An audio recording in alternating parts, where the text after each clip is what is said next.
Radio Fréquence Méditerranée. Il est 17h. Associations, artistes, artisans, commerçants ont la parole sur Radio Fréquence Méditerranée. Retrouvez l'interview du jour, retrouvez l'instant où vous avez la parole sur Fréquence Méditerranée. Retrouve-nous en direct vidéo sur notre page Facebook Radio Fréquence Méditerranée. Allez, bonjour à toutes, bonjour à tous. Bienvenue sur Fréquence Méditerranée, bienvenue dans l'interview du jour avec mon invité ce soir, c'est monsieur Daniel Bottero du Lions Club Menton. Bonsoir, bonjour, je sais plus si je dois dire bonsoir ou bonjour. Bonjour. Bonjour Daniel, c'est vrai qu'à cette heure-ci, d'habitude je suis pas en studio. Bonjour Daniel, on va parler bien sûr tout de suite sur cette interview de cet événement qui arrive ce samedi 13 avril. Événement que vous répétez chaque année maintenant depuis combien d'années, mon cher Daniel ? Alors, les premiers dépistages ont eu lieu en 2008. 2008, effectivement. Ça a été créé par un club de Nice. Au départ, c'était très local. Alors, le club de Nice, on va essayer de le présenter. Ça s'appelle donc le club de Nice avec cette action à l'initiative du leader diabète. Tout à fait. Alors, donc, heureusement que j'ai les infos sous les yeux. C'est le Lions International Dépistage et Recherche du Diabète. Tout à fait. Voilà, c'est un événement qui se répète chaque année. Et cette année, comme d'habitude, vous êtes sur le pont en collaboration avec l'Institut de formation et soins infirmiers du centre hospitalier La Palmosa. Tout à fait. Et, voilà. et les autres clubs Lions de la zone, à savoir le Lions Club Menton Riviera au Pays et le tout nouveau club de la Roya Vallée des Merveilles. Alors, on va développer un petit peu sur le diabète, mais juste avant, donc là, vous êtes en place samedi matin à partir de quelle heure ? Nous, on y sera tôt, mais on commence à 9h les dépistages, 9h. Avec l'aide des élèves de l'école infirmière de l'hôpital et des médecins. Alors, sur quel emplacement on va vous retrouver ? Les mêmes que d'habitude, à savoir, il y en a un place Koenig, juste après la place Clémenceau, dans la rue piétonne. Voilà. Et une autre au bas des jardins Biovès, en face du casino municipal. En face du casino Barrière. Voilà, chaque année devant. Alors, moi, je vous ai fait des infidélités parce que ça a déjà commencé. Il y a plein de clubs qui l'ont fait déjà en avance. Tout à fait. En fin de compte, c'est tout le courant du mois d'avril ? Non, il y avait une journée nationale qui était le 6 avril, donc samedi dernier. Voilà, donc c'était samedi dernier. Et à Carrefour, il y avait le Lions Club de Nice. Tout à fait. Il le faisait. Donc là, je suis passé, ils m'ont attrapé et on l'a fait. Et nous, pour raison technique, on ne pouvait pas, donc on l'a décalé d'une semaine, il n'y a pas de souci. Sinon, la journée nationale, c'est le 6 avril. C'était le 6 cette année. C'est le 6 avril. Tout à fait. Voilà, donc vous serez combien là sur le pont là pour une grande partie du club ? Pratiquement la totalité, parce que ça dure sur la journée. Donc voilà, vous allez vous répartir un petit peu les tâches, sachant que les infirmières donc de l'Institut de formation de soins infirmiers, donc du centre hospitalier La Palmosa, qui vous accompagne chaque année. Tout à fait. Alors, on va parler un petit peu de diabète. On a quelques chiffres, c'est ça ? En France, j'ai vu qu'il y avait 3,5 millions de personnes touchées par le diabète. Depuis, ça a monté, on est à 4,5. 4-5. Alors, c'est impressionnant, ouais. Je veux dire. Hein. Et sur le monde, alors moi j'ai aussi des chiffres dans le monde, c'est 425 millions de personnes touchées par le diabète. Oui, et il y a une projection sur 2045 qui serait de 783 millions. Ah oui, carrément là, je suis scotché par ces chiffres. Ouais, c'est énorme. Alors, est-ce qu'on pourrait donner un petit peu une définition du diabète, ce que c'est, comment on le décèle ? Alors moi, je suis pas médecin. Nous, ce que l'on fait, il me l'a dit avant d'arriver. Il m'a dit, je suis pas médecin, j'ai pris des notes. J'aime bien. Nous, ce que l'on fait, en fait, c'est l'aide au test. Donc, on fournit tout le matériel. Toutes les personnes sont testées, donc en fonction de l'heure à laquelle elles passent, si elles ont mangé, pas mangé, déjeuné, tout ça c'est noté. Et il y a des fourchettes de chiffres qu'il ne faut pas excéder en fonction de ce que l'on a mangé ou pas avant.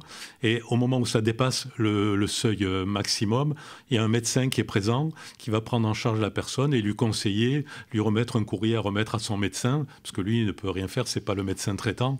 Mais le but justement, c'est d'aiguiller ces personnes dans la bonne direction. C'est vrai qu'on n'y pense pas, il y a plein de personnes en fin de compte qui croient qu'ils sont tranquilles et puis d'un coup des fois grâce à cette journée de dépistage ils s'aperçoivent qu'ils ont le diabète. Tout à fait. C'est important de le faire chaque année quand même. Hein. Il y a 4 ou 5 ans, il y a une personne qui était à plus de 5 et le médecin qui était là, il dit moi... Je crois que c'est 1, 2, 3, voilà, c'est ça, hein, puisque je l'ai fait samedi dernier. Voilà. J'étais à 0,90 et voilà, m'avait dit c'était ça. Tout à fait. Effectivement. Et donc, le médecin qui était là ce jour-là dit c'est mon patient, je le prends, je l'amène direct à l'hôpital. Il me dit mais j'ai pas le droit. Donc il lui a dit d'aller voir rapidement quelqu'un et on a vu la personne quand elle est arrivée en bas, elle est tournée de l'autre côté, elle est rentrée chez elle.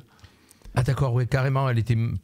C'était grave et grave, elle est rentrée chez elle. Elle n'a pas pris en considération. Et on a une personne sur 2 à peu près qui, d'après les statistiques en France, qui n'a jamais été dépistée. D'accord. Et vous me disiez que le médecin, il n'a pas le droit de prendre la personne et de l'amener à l'hôpital ? C'est pas son médecin traitant. Donc, c'était pas son médecin traitant ? C'est le médecin qui est là, qui nous aide. Mais on peut être accusé, s'il y a un malaise qui suit, de non-assistance. C'est bizarre. Ouais. En tout cas, on va pas rentrer là-dedans.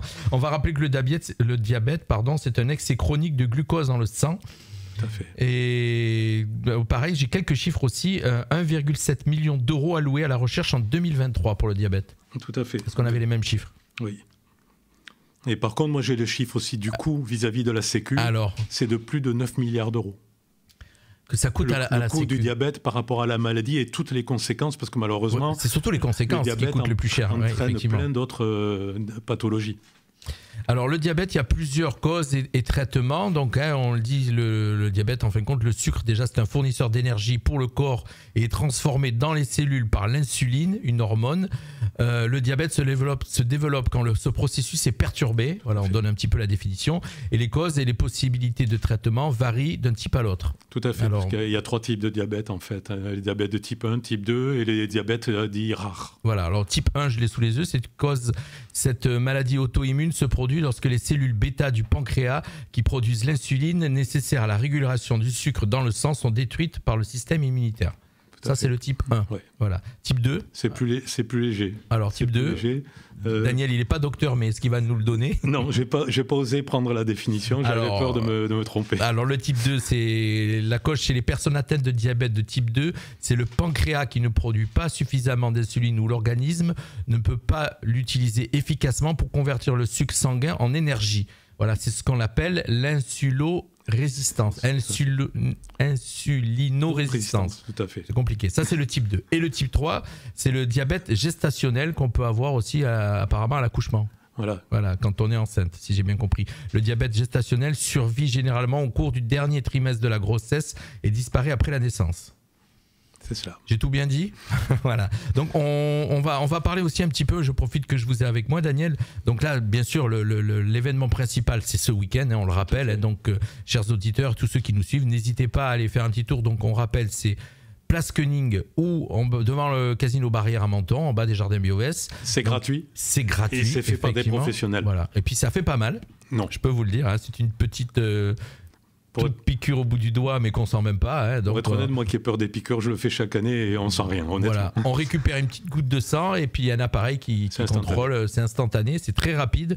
On est toujours très bien accueillis. Oui. Voilà, donc ça, il faut. Moi, je sais, je l'ai fait l'année dernière à Menton avec vous, hein, avec le Lyons.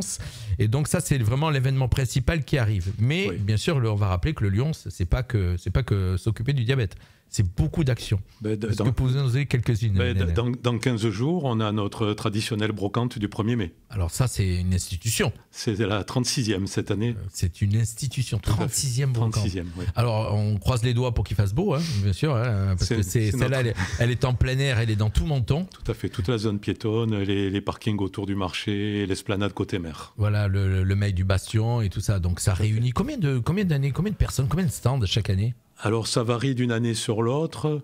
Les années basses, on est à 180 et les années hautes, on monte jusqu'à 220, 230. Alors, est-ce que ça s'est perdu un petit peu ces dernières années ou ça revient ? J'ai eu l'impression qu'il y a quelques années, ça ralentissait un petit peu, qu'il y avait moins de monde. Un petit peu, et apparemment, depuis le Covid, c'est reparti. Ça repart. On a l'impression que les gens, d'avoir été un petit peu enfermés, ils ont envie de bouger, de sortir, de refaire des... Alors, c'est une brocante, c'est un vide-grenier. Non, c'est une brocante, parce qu'on a des professionnels. Les professionnels peuvent venir. Au départ, elle est ouverte en priorité aux professionnels et on attribue les places qui restent aux particuliers. D'accord. Alors, il y a aussi, quel autre événement organisé par le Lyons ? Il y a le loto. Notre loto qui arrive chaque année au mois de novembre.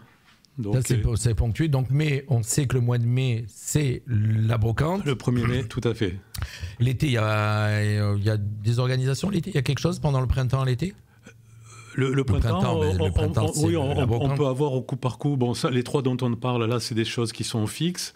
Mais après, chaque année, on cherche à organiser des petits événements en plus. On participe aussi, par exemple, à la banque alimentaire chaque année, généralement en association avec les autres clubs services mentonnais et la Jeune Chambre économique également.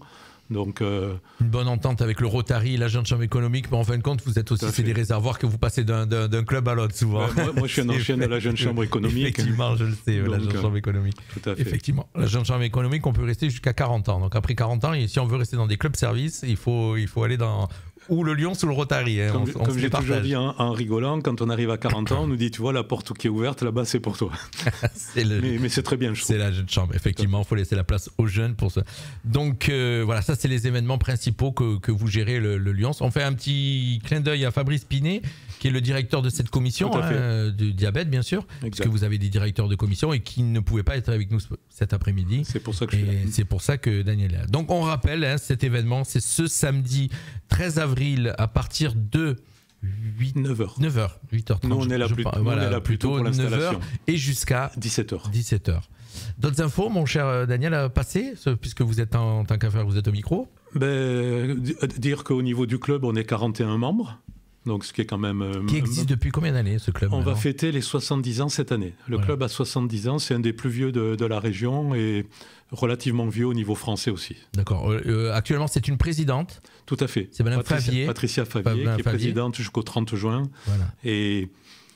Sauf catastrophe, parce qu'on a l'Assemblée Générale la semaine prochaine. On peut déjà donner le nom du prochain président. Devrait être Jean-Marc Castellani. Qui est très connu à Menton, effectivement, avec l'ensemble de ses bijouteries. Oh bah ça reste entre mentonnais. Tout à fait. Ça reste entre mentonnais. Et puis ça fait plaisir.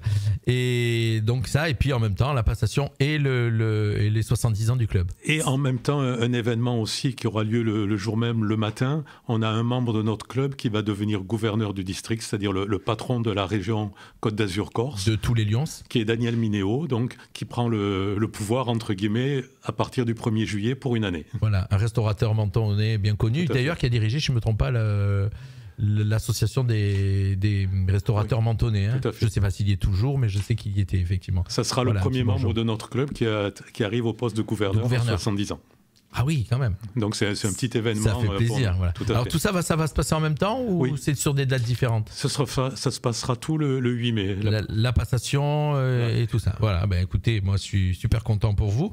Et on rappelle, bien sûr, là le principal c'est ce samedi. Donc allez-y, n'hésitez pas à aller sur ces deux emplacements, ou la place Koenig ou en bas des Jardins Bio-Ouest, pour ce dépistage du diabète. C'est très important. Vous allez voir, ça fait pas mal. Et puis surtout, on peut souvent s'apercevoir qu'on peut être malade. Et puis on le découvre comme ça, souvent. Il faut savoir que chaque année, on a à peu près plus ou moins 2000 personnes qui viennent sur les deux sites.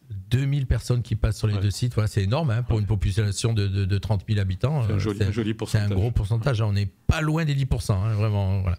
Merci Daniel. Merci à vous. Voilà, et puis bien sûr, cette interview, vous pourrez le retrouver toute la journée jusqu'à samedi sur notre antenne. Bye bye, c'est le retour de la musique, on se retrouve à 18h.